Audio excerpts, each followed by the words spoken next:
Welcome to this week's Bible Topics discussion. Thank you for joining in with us today as we discuss pruning. We're glad you're here and hope you enjoy this session. John chapter 15, verses 1 and 2 discusses pruning. It says, I am the true vine, and my Father is the gardener. He cuts off every branch in me that does not bear fruit. He prunes so that it will be even more fruitful. Jesus is the true vine.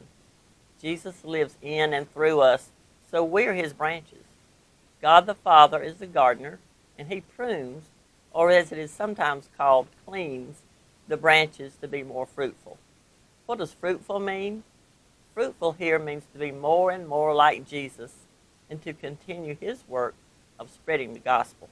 And the purpose of pruning is to relax our grip on something that we hold too tight and give it over to God and learn to trust him more deeply. The pain of pruning is not God's end desire, but rather it is the fruit of our life that comes from the trials or difficulties. There could be a multitude of things that we hold too dear, and some could be so important to us that they have become an idol. This idol creates an obstacle between God and ourselves, and God will prune us to remove this obstacle in our life and then bless us with something much greater.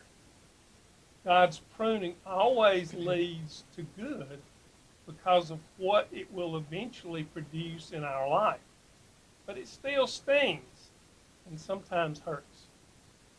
There's a difference in pruning that God does in our life and the discipline of the Lord, as mentioned in Hebrews chapter 12, verse 11. It says, no discipline seems pleasant at the time, but painful. Later on, however, it produces a harvest of righteousness and peace for those who have been trained by it.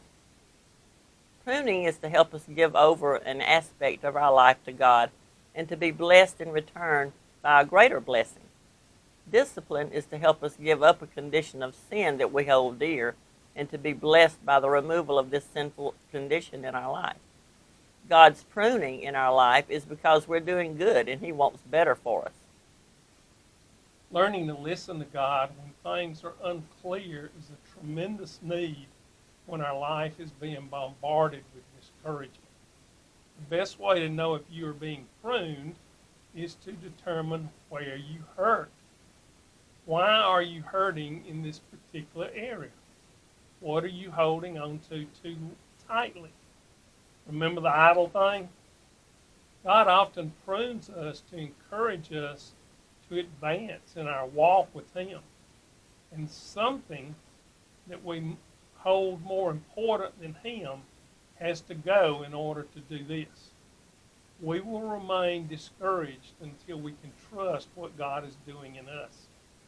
Remember this, for a tree being pruned, the process of pruning takes on the appearance of loss. So in this life, every child of God will experience what appears to be loss. Some things will pass from your life, others will be taken. They will appear to you as losses, but they will not be. The purpose of pruning is not to harm the tree, but just the opposite. It's to allow the tree to bear the fruit it was meant to bear.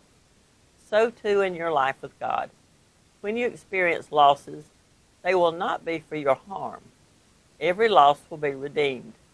Each will be used to cause you to become what you were made to become. So you're not to dwell on what was and is no more, but on that which is yet to come, the purpose of God, the fruit that is yet to be brought forth. God is making of you a disciple who will one day be able to soar over your difficulties. Whether it is pruning or simply waiting on God, let him have his way with you by trusting him more deeply, for he knows what he is doing. Well, that's it for this week. Please like, comment, and share, and let us know if you have any questions. See you next week. Be blessed.